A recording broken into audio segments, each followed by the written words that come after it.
আমার দিদি নাকি বিশাল অট্টালিকার রাজধানী হয়েছে। রাজধানী হতে না হতে আমাকে আমন্ত্রিত পত্র লিখে পাঠিয়েছে। দিদি, এতদিন শুধু তুমি আমার বহির জগৎ দেখেছো, দেখোনি তুমি আমার অন্তর জগৎ। অন্তর জগতের জানুয়ারি যেদিন তোমাদের প্রাসাদ প্রাঙ্গণ থেকে দাঁড়িয়ে পড়বে, সেদিন আমি আমার তাপিত হৃদয়টাকে সান্ত্বনা দেব। বড় আশা নিয়ে, বড় আশা নিয়ে দিদি আমার কাছে জয়পত্র লিখে পাঠিয়েছে।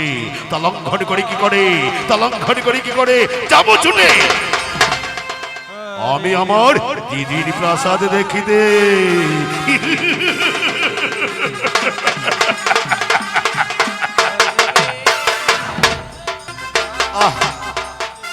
রাজ সৈনিকদেরকে পাঠিয়ে দিয়েছি, দুর্জয়কে তারা সসম্মানে নিয়ে আসবে আবার প্রাসাদ প্রাঙ্গণে, কিন্তু তারা তো এখনো আসেনি ফিরে। আর কতক্ষণ ধরে থাকে আমি তাদের পথটি অপেক্ষা করি।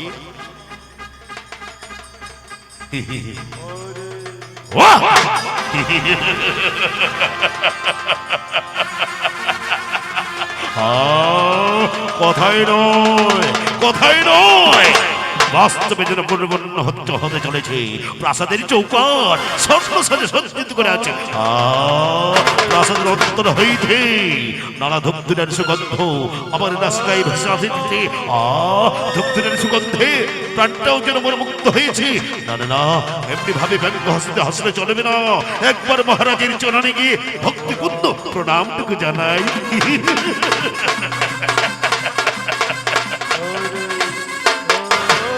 মহারাজ নিবেদনের চরণে আদেশ করেছ মোরে, না জানে কি বা প্রিজনে। জয়, শুনেছি আমি তোমার দিদির মুখী তুমি নাকি অস্ত্রবিদ্যায় পারদর্শী আর অত্যন্ত সাহসী। তোমার মতো নবীন যুবকের আমার অত্যন্ত প্রিয়জন, তাই তো জয়পত্র লিখে আমরাই করেছি তোমাকে আমন্ত্রণ।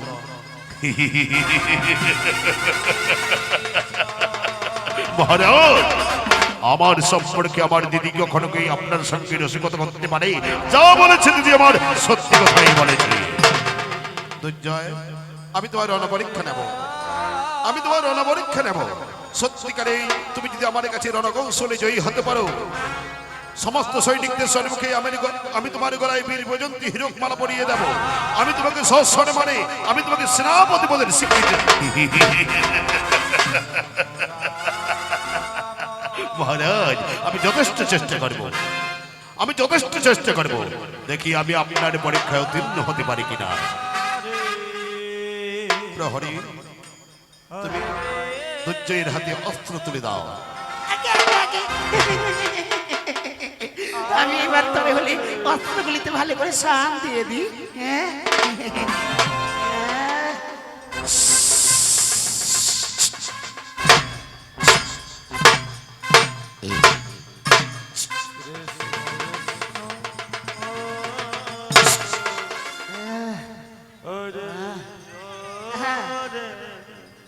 ভাই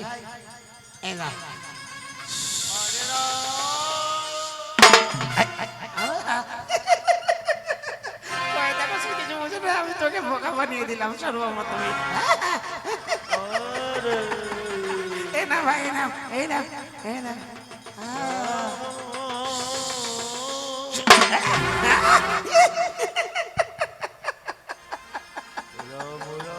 কিছু বোঝো না, আদব কয় না। এই না, হয় হয় হয় হয় বাবা।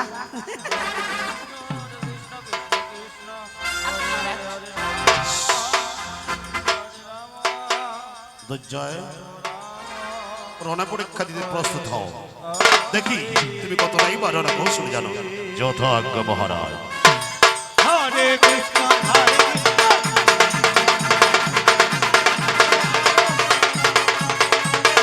হরে কৃষ্ণ হরে কৃষ্ণ হরে রাম হরে রাম রাম রাম হরে হরে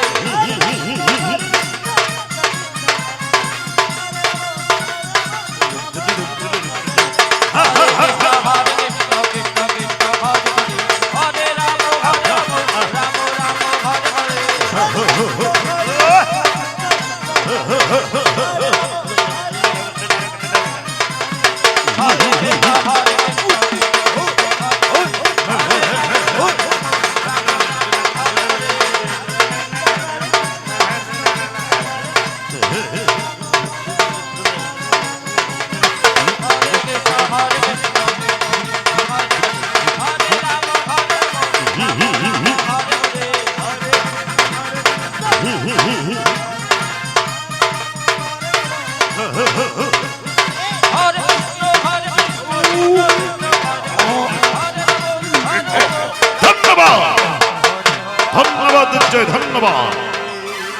আমি তোমার রণকৌশলে বড় ধন্য হয়েছি, আমি তোমার রণকৌশলে বড় ধন্য হয়েছি।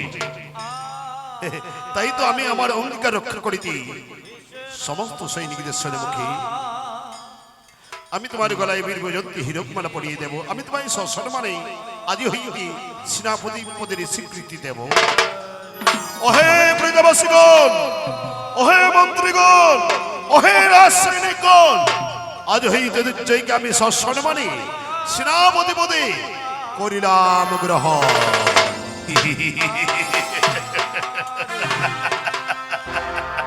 ধন্য মহারাজ, ধন্য আপনি।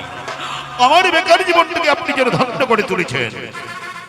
দুর্জয়, কতগুলি আমি তোমার স্মৃতি কথা আমি স্মরণ করে দিয়ে যাই। কোনদিন তুমি অসহায় দিন দরিদ্র প্রজাদের কাছ থেকে তুমি জোর করে কর গ্রহণ করিবে না। কোনদিন তুমি ধর্ম প্রতিষ্ঠানকে ভঙ্গ করো না। কোনদিন তুমি ব্রাহ্মণ ভিত্তিকে হরণ করো না। এই স্মৃতি কথা যেন তোমার চিরতরে স্মরণীয় থাকে। দুর্জয়,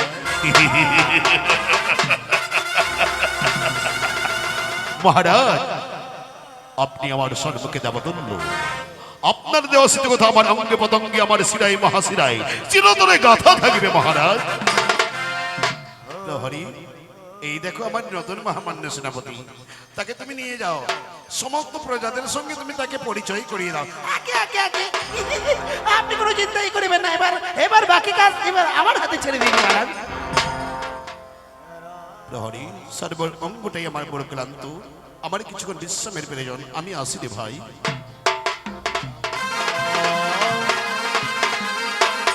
এই, এই, এই, এদিকে এদিকে এদিকে এদিকে। ওরে, আগেকার মহামান্য সেনাপতিরা ছিল কিনা, তারা আমাকে বাবার মতো শ্রদ্ধা করত। আমি যখনই যাই বলতাম তখনই তারা তাই করত। আশা করি তুমিও মানে বাবার মতো না হলেও দাদার মতো শ্রদ্ধা করো। হ্যাঁ, আমি যখন তোমাকে যা বলবো তুমি তখন তাই করবে। হ্যাঁ, আমি তোমাকে এক এক করে সমস্ত কাজ বুঝিয়ে দেব। হ্যাঁ, জানিয়ে দেব। হ্যাঁ, এই দেখো ভাই, এই অস্ত্রটি আছে কিনা এটাকে সবসময় সঙ্গে রাখবে, কেননা ভিন্ন রাজ্যের পরশত্রু এসে আমাদের রাজ্যটাকে আক্রমণ করতে পারে। আর এটা সঙ্গে থাকলে পরে তুমি তাদেরকে বাধা দিতে পারবে। এ নাও, যত্ন করে রেখে দাও, ভালো করে রেখে দাও, ভালো করে। বাহ বাহ বাহ, ভীষণ মানিয়েছে, ভালো মানিয়েছে।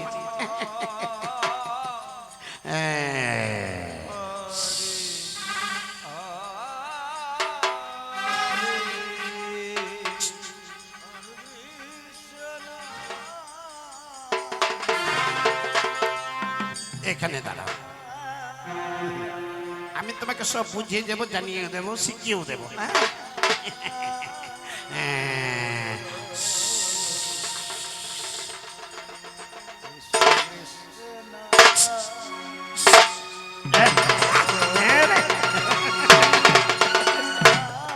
দেখলে ভাই, এটা কি বুঝতে পারোনি? ও বাবা, এটারই নাম হচ্ছে কোষাঘাত। কেননা এই অস্ত্রটির নাম হচ্ছে, এই অস্ত্রটির নাম হচ্ছে কোষাঘাত, কেননা এটা ওর আদায় করার যন্ত্র। তাই তো এটার নাম হচ্ছে কোষাঘাত। ওরে, প্রজারা এখন অত্যন্ত চতুর থাকলেও আর তারা কর দিতে চাইছে না। তাই তো বলি, কর আদায় করার প্রথম কৌশল একটা জনসভা আয়োজন করলে সেখান থেকে একজন ডেকে নেবে।